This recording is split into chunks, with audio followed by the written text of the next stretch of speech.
better. Y'all some lightweights. Malik Wright, up all day and all night, pushing all the buttons up to something till it's alright. He looking at it from all sides and angles. Got a stripes on his body like he played for the Bengals. Oh man, there's no one discussing it. They came, they stayed, they either did it or done it. Man, I love it, cause all they ever do is win. So kick back, relax, the TWSN. Thank you guys for joining us for another sit-down recap show as we recap the Bengals' victory over the Cleveland Browns, presented by the Right Way Sports Network. I'm your host, Malik Wright, joined by my co-host, Daniel Alameda, who's on the ones and twos. Daniel, the Bengals beat the Cleveland Browns. They beat them in a much-needed victory to get the team to 3-4. And suddenly you're feeling a lot better about their playoff chances, about their chances to turn this season around. And overall, just the vibes are extremely high right now. It wasn't a pretty victory. Let me start by saying that wasn't a pretty victory. And I understand everybody wants the Bengals to put up 30-plus points, but this is an AFC North style matchup. It was never going to be that, at least from my perspective. I never saw the Bengals in a situation in which they were going to blow this Cleveland Browns team out. This is how AFC North football is played. These teams play each other extremely close. The games are a lot tighter. The games are a lot harder. You know what I mean? And, you look at it, when you face teams in your division, they know you. They know what it is that you're trying to do. So I never really went in there with the expectation that the Bengals are going to go out there and blow the Cleveland Browns out, even though when you look at it from the talent the Bengals have on the offensive side of the ball, you certainly feel as if they're able to go out there and put up 30-plus points each and every single week, no matter who it is. But we got to understand the teams you face in your division are always going to play you a lot tighter because, again, you build your roster, you construct your roster to defeat the teams in your division. That is what you build them for. So this is a good victory for me for the Bengals. Joe Burrow was very efficient today, I would say. He was it's almost like that nickname that I gave him a while ago, Danny, if you remember, the conductor. He conducted the offense to a T today. He did exactly what was necessary in order to get a victory on the board. And, there are certainly things that the Bengals could improve upon for sure. No game is ever going to be perfect, but I think you got to feel good about this victory. You got to feel good about this victory. I would have liked to see, if I'm nitpicking here and I'm being extremely, if I'm criticizing the team but giving constructive criticism to the team, I would say I definitely would have liked to see them get the run game involved a little bit more. I would really like to see them to eliminate halfback tosses out of their playbook. It's just something that's just not working for them. The reason why also giving this victory a little bit more credit than maybe some others is because you did have your star left tackle, Orlando Brown, go out. And so you had to do a lot of different things to try to make life difficult for that Browns defensive line for Zadarius Smith and guys like Myles Garrett. And I feel like overall you feel good about the return on what you saw. Daniel, what say you, though? Yeah, I think that there were a lot of big takeaways. First off, Malik, you got the win. And that's the biggest takeaway that I'm definitely going to say is, hey, this is the point of the season that you're at. Same thing with last week. Hey, you're pushing everything along one more week. And it's just a slow grind. And this is how I view it personally is, hey, at this point, who gives a damn about seeding? Who gives a damn about what the playoffs look like? You just got to get into the playoffs. And that's how I view this. So for me, this was a week. Yes, Geno Stone got hurt. And yes, we have, thoughts and prayers go out to him. Same thing with Orlando Brown. But still, when you look at this team compared to other teams, you're still relatively healthy and you're still early on in the season where you're one game away from 500. And this is a completely different conversation than we were having 2 weeks ago. So for me, I thought the fact that you went out there and you got to win in opposing territory, this was the place that you haven't won. You're 0-5. Joe Burrow is 0-5. Zach Taylor is not won in Cleveland. And you go out there and you get the win. So I thought that was a positive. And I've got some more positives. If I am nitpicking, Malik, I'm going to definitely say the third down efficiency was poor. And the third down efficiency was the biggest area for concern for me, whether it was the halfback toss, whether it was attempting a couple runs that just didn't really make sense, whether it's Joe Burrow checking into the run or whether it was Zach Taylor, calling the run. You were 2 of 13 on third downs today.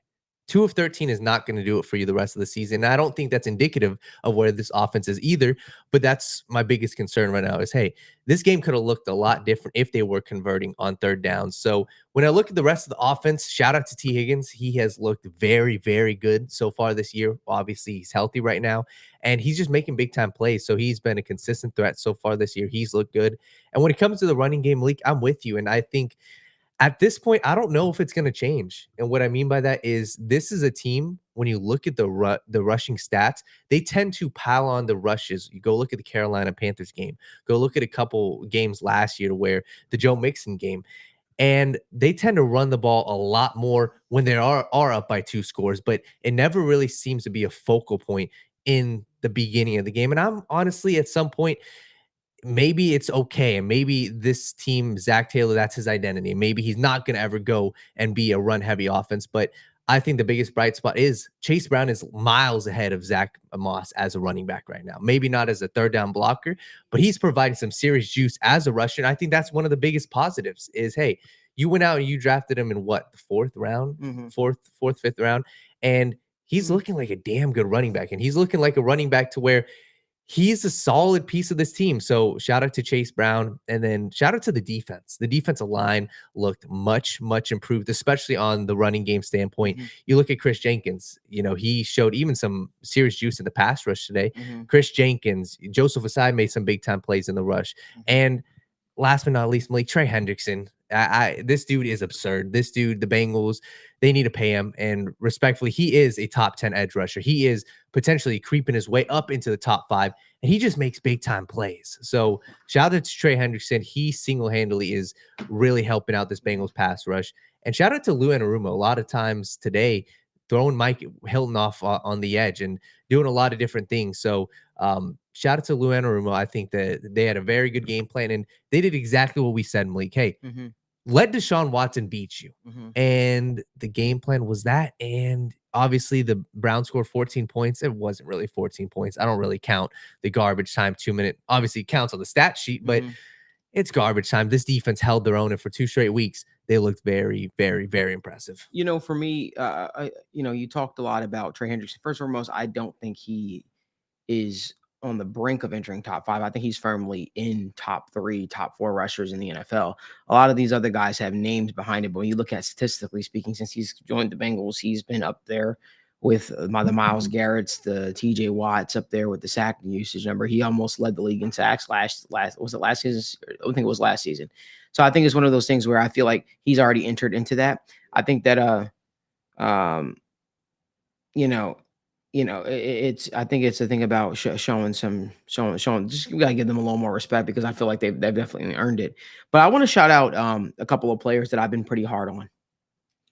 A couple of players I want to shout out that I've been hard on. People like Joseph Asai. Joseph Asai impressed me today. If this is the Joseph Asai that this Bengals coaching staff is waiting to see, okay, I'm on board. I can see what you guys are referring to, what you guys were talking about. Joseph Asai looked good today. Joseph Asai does a lot of good things. Geno Stone looked like he had one of his better games before he went out with an injury, but also the same can be said for him the previous week against the Giants. He looked good as well. I think he's getting comfortable in this defense. I think Joseph Asai looked good. I think he did provide you with some much needed juice in the pass rush department. I think Myles Murphy did some positive stuff as well. You're starting to see what this defensive line could look like when all the guys, all the pieces sort of come together. McKinley Jackson's of the world, Chris Jenkins, Sheldon Rankins, BJ Hill. Everything is starting to look like what you had hoped for it to be, And I think that's something that you got to hang your hat on and be very, very impressed with it. So those are some of my shout outs that I wanted to give. Charlie Jones, another shout out, had a very, very good game. Kind of started the game off with a thunderous kick return for a touchdown, which was huge. Things that you hope for. The sizzle you were hoping to see in the return game in the special teams department is things that you saw. I also want to shout out Tyson Anderson. Tyson Anderson is a guy that I thought had a very, very productive day as a gunner on special teams. I thought Ryan Rico, 8 or 9 punts. I think it was 8 punts. What a game. I think him flipping the field position consistently and putting the Browns behind the chains and making them have to work was huge, right? I think that was huge. And I think that's why you saw the Bengals defense allowed to play sort of with this aggressive style that they were playing with today, is because they kind of found themselves in favorable positions in years past when you had Drew Chrisman or other punters in the past, you you weren't getting the best field position necessarily, so you had to play almost like a prevent defense in a sense. But I feel like the defense was a little bit more aggressive today. They found themselves in favorable situations. Jermaine Pratt was all over the field today. He made a lot of plays today for the Bengals. So again, those are some of my shout outs. Daniel, is there anyone that stood out to you that you're looking at where you're like, wow, this was a great game? So I think, and this is a cool spot to be in. I think just evaluating this team, like you said, looking back, first off, Trey Hendrickson it's just absolutely phenomenal to look and say, holy shit, this guy's on our team. And this guy is one of the best at his position effort wise. Malik, Amarius Mims. And I think when you go back and rewatch that game, it's going to be the story of Myles Garrett didn't make his presence felt a lot. He had that one batted pass, but there were multiple third downs to where many years before, and even go look at other games so far this year, where Myles Garrett has been a dominating force. The dude is one of the best edge rushers. Like, there was multiple third downs where they did even send a Zach Moss to go out and check and block a Myles Garrett. Mims took him one-on-one and held his own. So the fact that this dude, yes, he, was a highly touted prospect, but at the end of the day, the dude is still a rookie. And for him to be doing that, and you look at his track record so far this season, he hasn't been getting dominated. Go look at other offensive tackles. It's a position. Obviously, our guy Parker Blake can attest more to this. Yeah, I'm excited to talk to Parker Blake about this. Yeah, like offensive tackle isn't something where you come in and just dominate right off the bat. Other guys, go look at the Chiefs left tackle. What happened when he faced the Bengals? Dude got benched. So Amarius Mims, I think, has been a huge presence. And first off, I'm glad that he's healthy after, I think it was 2 weeks ago, we had that scare. The Bengals got a very good right tackle for the next multiple years. So he was definitely the one I was looking at and said, hey, there were multiple third downs. Myles Garrett, one-on-one, he held his own for 3-4 seconds. So very impressed with Amarius Mims today. Touching on that a little bit more, I think Amarius Mims is everything that you sort of had hoped for when you drafted him. Yes. It was a lot of question marks because of the injuries, because of the lack of playing time at Georgia. But I think everything that you've seen from him has caused you to be pretty hopeful. Who else stood out for you to a little more? Yeah, we need some more screen time. Yeah, no, you're good. Yeah, I'll rattle off a decent amount right now. So I want to talk about the tight ends, and this is something, I guess, on the flip side, I wish I would have seen more from them. And this is just kind of me rambling a little bit, but when you went back and watched, the Chiefs game and watched some of these other games, I love the fact that they get the tight ends involved. And early on, we saw Tanner Hudson in there. I think Eric All, I think Mike Gesicki. If you guys get these guys more involved early on in the game, I think we could see a completely different side of the offense. So that's my one plea to the Bengals offense would be, hey, get these guys involved. Go look at the last couple games where Eric All was getting more involved. But maybe what they did, maybe they traded that with getting more design plays for Jamar Chase. And that's another positive thing I'll say. All offseason, all last year, all beginning of the season, I was on the hilltop saying, hey, and we were on the hilltop saying, just get Jamar more manufactured touches. They got him at least one end around and another quick screen. That shit works. So get the ball in the best hands of your best player, Jamar Chase, and it works. But you want to say something? I actually want to give a little update. According to Kelsey Conway, a reporter for Cincinnati Enquirer, she says she asked Orlando Brown if he's going to be good. He gave a thumbs up and said he's going to be all right. Wow. She asked Geno Stone, who said if it's up to him, he won't miss next week. What? Said he hurt his shin. So by the looks of it, in according to Zach Taylor, the Geno Stone injury, and I quote, lower leg is not as bad as he thought it would be.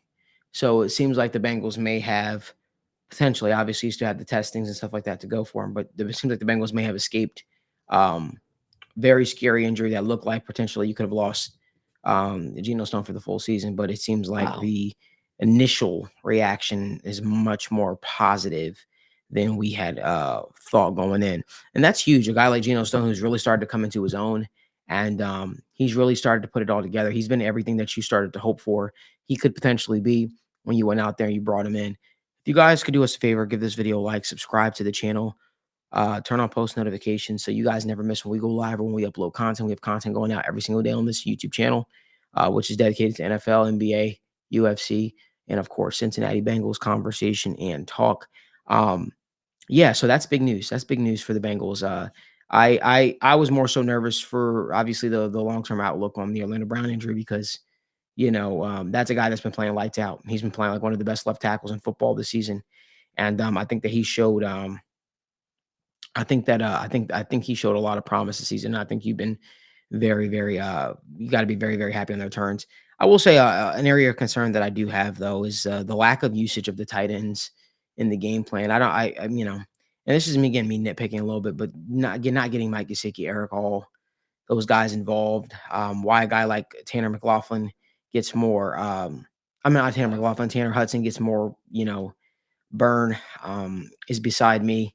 I just think that we could really utilize the tight end position a whole lot more than what we're utilizing it right now, and it feels like that's a sore spot. I understand, schematically speaking, is probably not a favorable position in the Zach Taylor-led offense, but I just feel like we're leaving a lot of points on the board potentially. I think we're losing out on a lot of maximizing this offense to its full potential with not utilizing the tight ends to the best of our ability. Danny, what are your thoughts on that, though? Yeah, I think you hit the nail on the head, and it kind of brings me back to a point where Malik, I've been playing Madden a little bit recently, and something that irritates me when I'm playing Madden, even looking at this game, when we discuss getting Mike Gesicki touches, go back and look at the Panthers game, go back.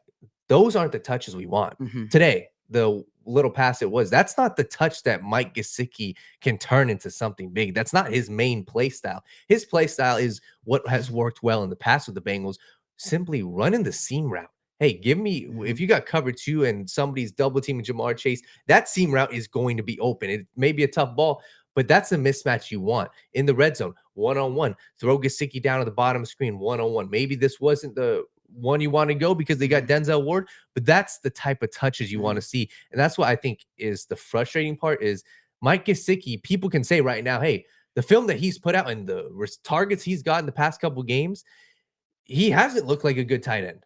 But that's because he's getting a pass on a 2-yard stick route. That's never been his game. He's been a jump ball receiver. He's a guy who uses his strength, who uses his size, who uses his catch radius. That's his game. Yeah. And they haven't been using him in that. Well, I mean, I'll go a step further. You talked about the targets. He literally wasn't targeted once against the Giants. It's just it doesn't. I don't want to sit up here and grandstand for Mike Gesicki. That's not what I want to do. But I just think the tight end position as a whole could be something that the Bengals utilize a lot more that will make life a little bit easier for them, especially if you are in a situation where you're facing a very talented Browns secondary and you're dealing with the likes of a Greg Newsome or you're dealing with the likes of a Denzel Ward, and they're doing a lot of stuff to try to take, your players away. Martin Emerson, I think you can find yourself, throwing it down to your tight ends and making life a little bit easier for some of your star receivers. I think that's the reason why you go out there and you add a tight end to this, to this roster, and you hopefully utilize them a little bit better than what we sort of have been doing recently. I think there was a lot of positives to take away from this game, though. I think DJ Turner, again, is a player that's growing in confidence, getting a little too handsy at points in time. So that's something that needs to be worked on. You don't want to see that. I'm trying to think if there's anything else that sort of what's up? Yeah, Akeem Davis-Gaither. Yeah, Akeem Davis-Gaither, yeah, for sure. Absolute stud. And I think that's something where they made a big move this offseason. And hey, they kind of just we're rolling with Logan, Jermaine Pratt, and Akeem Davis-Gaither. And he may not be making these splash plays, but there were a couple of times where, hey, I want you to lay the boom on a guy. And David Njoku multiple times, got up from a hit from Akeem Davis and, kind of, shaking some stuff out. And I think that's what you want in the linebacker. And I think he's been a huge, very valuable piece to where people forget the past couple of years, he hasn't been used. He hasn't been on the field, but now I feel like Lou has put him in a position where he's actually an integral part of this defense. So for your third linebacker, a guy who's not supposed to be on the field a lot, he's made his presence felt. And I think this was the game where I was like, okay, obviously he had that one interception early on in the season, but this was the game where I said, okay, this dude he's a legit part of the starting defense. So very, very, very impressed with him. And I think he's on a 1-year contract. So I think Akeem Davis-Gaither. Yeah. So I think he could be getting a nice little payday. Well, Akeem Davis-Gaither, I mean, I know that he was a huge point for this coaching staff to bring back. And, he certainly had teams out there that were interested in, like the New Orleans Saints and stuff like that. I was happy that he stuck around Cincinnati because it seems like he's starting to find his footing here a little bit more. And I just want to reiterate to everybody, part of this doing these recaps shows, I see a comment in here from Firebush saying we literally played tougher defense the past 2 weeks and putrid offenses.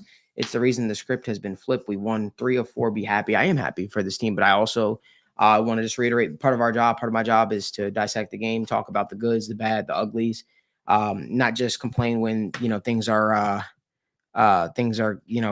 going going bad. I want to talk about everything through, but it's like the same way we dissect the loss. I want to dissect the win because just like with everything with the NFL, everything wasn't perfect. There are areas of the game in which they could improve upon, and I definitely think that there were some. I think there are some things that they can do to try to sort of alleviate the pressure on this offense to make things a little bit more easily had, if you will. The yardage easily had, especially if they're going to stack a receiver like Jamar Chase or try to take T. Higgins out the game. I feel like you can do a lot more with the tight end position. I'm trying to think. People were talking about Evan McPherson missing that field goal.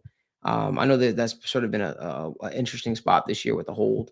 Essentially, they pretty much changed up their entire operation, right? When you think about the special teams unit out there for the Bengals, they changed up their entire operation this season, and so it's a little bit different. And I think it's going to take. I think special teams is the thing that gets stronger and stronger as the reps kind of get there. So I'm not too overly concerned long term. It's just something I think will have to just grow. And they got to get comfortable with each other as the season goes on, especially in live game action. But I agree. I think Chuck Sizzle showed up in a big way today. If we're talking about special teams, I think there are some things that we obviously got to clean up, some things you got to clear up, but you got to overall feel good. I even saw Josh Newton out there who made a couple of plays, and it was a nice little game, man. It was a nice little game. I'm more excited about this victory because the AFC North is so difficult to come away with victories. So difficult to come away with victories, and they found a way to do so. You saw some defensive ends in pass coverage today. You saw Miles Murphy break up a pass to David Njoku in the end zone. You saw Sam Hubbard catch an interception, his first career interception today. So yeah, there were a lot of positives, a lot of stuff that you take away where you feel, you know what, man, this team might be putting it together, and it's like sort of why I was. It's sort of why I was sort of like bullish and saying, hey, we should just hold the horse a little bit on Lou, because I felt like he was missing a lot of the players that, help make this defense tick. And it shows the impact that what BJ Hill, what Sheldon Rankins, what a lot of these guys potentially mean. When this defensive line is able to move fresh, it makes life a whole lot easier for this team as a whole. What are your thoughts, Daniel? Yeah, I think that the defense is something where it's all about timing. And I think that something that I've been critical of, and I'm definitely going to start, I definitely appreciate about the Joe Burrow and even what Zach Taylor say. In those moments, yes, I want them to take accountability. But the fact of the matter, and what Joe Burrow consistently says is, hey, you don't win the Super Bowl in October. You don't win the Super Bowl in September. And I think that's what I'm hanging my hat on with this team and saying, hey, it's all about finding the right groove, and they've got the foundation right now to where they can make a long-term push into the playoffs. And right now you're sitting at 3-4. As much as every game is a win now game and a must-win game, this upcoming couple weeks, now you've at least got some more wiggle room to where your back isn't completely up against the wall. So I think that this defense is finding their groove, and it's not like you're heading into this saying, holy shit. Oh, no, but still approach it like you have everything to lose. Still approach it like your back is against the wall. Still approach it like these games are games that you must win, because you did put yourself in that hole. You don't have any more room to spare. You need to find a way to beat the Philadelphia Eagles to get back to 500. Yes. These are things that need to happen. I want this team uncomfortable. I want them to feel like they need to win. I don't want them to feel like, oh, well, we're 500 or we're close or we could drop another one. And I'm not saying that's what you're saying. But no, absolutely not. Make this team uncomfortable. Make this team should feel the heat, because dropping games to New England Patriots, who are miraculous, they're 1-6, right? Commanders, more respect to that loss. You lost to the Chiefs, who are struggling a little bit right now with the 49ers, but some of the losses you have had are abysmal, and it's one of those things where you should 100% feel the pressure. So no, completely. And I think that respectfully, this upcoming week is going to be, when you talk about pure talent on the offense side of the ball, this is something where you haven't faced that the past 2 weeks. Respectfully, go look at the weapons on both the Giants and the weapons on the Browns offense. They aren't Saquon Barkley. They aren't A.J. Brown. They aren't Devontae Smith. So Lou Anarumo is going to have, his work cut out for him. And I think if there's anything to hang your hat on, Jalen Hurts hasn't looked the greatest. But if we wanted to see the time for the Bengals defense to really start finding their groove, it's this upcoming weekend, the Philadelphia Eagles, because like I said, if we're being honest, those guys, that's serious weapons. Jalen Hurts is not afraid to throw that 50-50 ball to A.J. Brown. And that's where Cam Taylor-Britt has been quiet, and that's a good thing, right? The past couple, especially today, there was literally nothing going to his side. So this upcoming week, I think we're going to see the boundaries of this defense be tested a lot more than it was past couple weeks. And that's what I'm looking forward to. I think that this is the game. I'm excited about this game. It's a home game, and you're facing Philadelphia Eagles. Like I said, their offense is extremely talented. This could be something where the past 2 weeks, offensively, the Bengals didn't put up crazy numbers.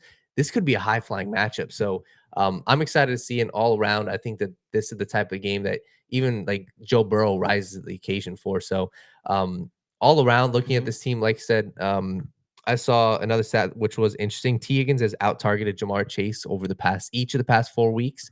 And I think that's just strictly looking at how defenses are playing Jamar Chase. And I don't think that's indicative of, what Jamar Chase is. But I would still like to see him get more targets. I think he only had 6 targets today.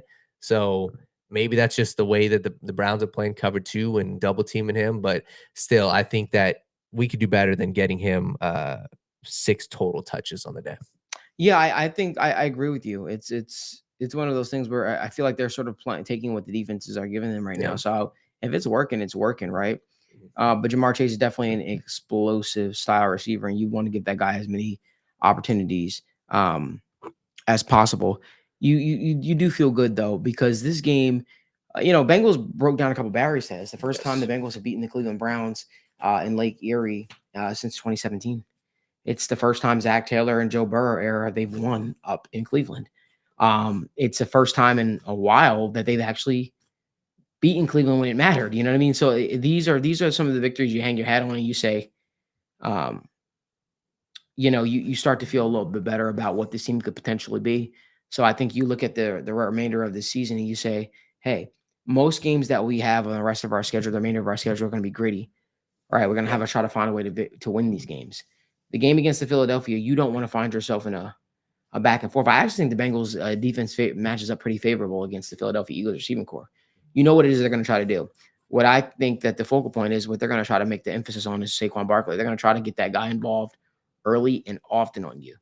You got to try to find a way to kind of rally together as defensive line, as defensive unit, and try to slow him down. Not stop him fully, because that's a difficult task to do. Just slow him down and try to force Jalen Hurts to be the person to put the ball in there and beat you, because Jalen Hurts will give you chances. This Philadelphia Eagles offense will give you opportunities to take the ball away. Again, do not be someone's get-right game. And I think the Eagles have left a lot to be desired, but I still feel like you can win this game.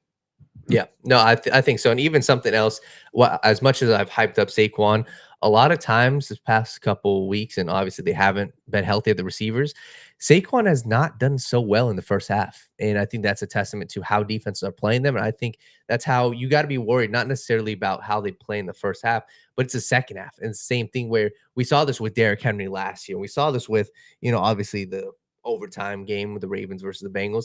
It's in the second half. And I think that's where I'd be looking towards, saying, hey, you don't want to be in a position where the Eagles are up by 7 and able to, pound the clock. So I'm excited about this matchup. And like you said, I think it's a fascinating matchup. Eagles had a huge win today against the New York Giants. But when you look at this Bengals team, like I said, you can't help but feel excited about the way that this team at least is shaping up to be. And quite frankly, shit could be a lot worse for the Cincinnati Bengals team right now. You could be 2-5, but right now, hey, you're 3-4.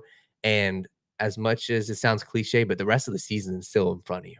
So that, and knock on wood, so far adequate to decent health. And I keep looking at that as a positive, because your star quarterback is still there, and you still got your 2-star wide receivers. And this team tends to do a lot better heading into the later portion of the season. So I'm excited to see, how they continue to turn out. And like I said, looking at the rest of the offense, Zach Moss is a guy today. I think he's fine. I think we're at a point now in the season where he's a reliable third down back. He's reliable. He's is reliable. He's what you expect. But I definitely think there can be some more juice in the running game from guys like Chase Brown. You guys do us a favor, give this video a like, subscribe to the channel, and turn on post notifications so you guys don't miss when we go live or when we upload content. We'll be back live here tomorrow to discuss Bengals through a little bit more, as well as all this past week's action in the NFL, and I'll be getting you all slated for UFC as well for the Sit Down Morning Show with Malik Wright, presented by the Right Way Sports Network. We hope that you guys enjoy the rest of your football Sunday. Got Steelers on with the versus Jets on tap tonight. Got the Niners versus the Chiefs game as well happening right now. We just appreciate that you guys are making us a part of your daily Sunday routine where we recap the Bengals game, the good, the bad, the ugly, the highs and the lows.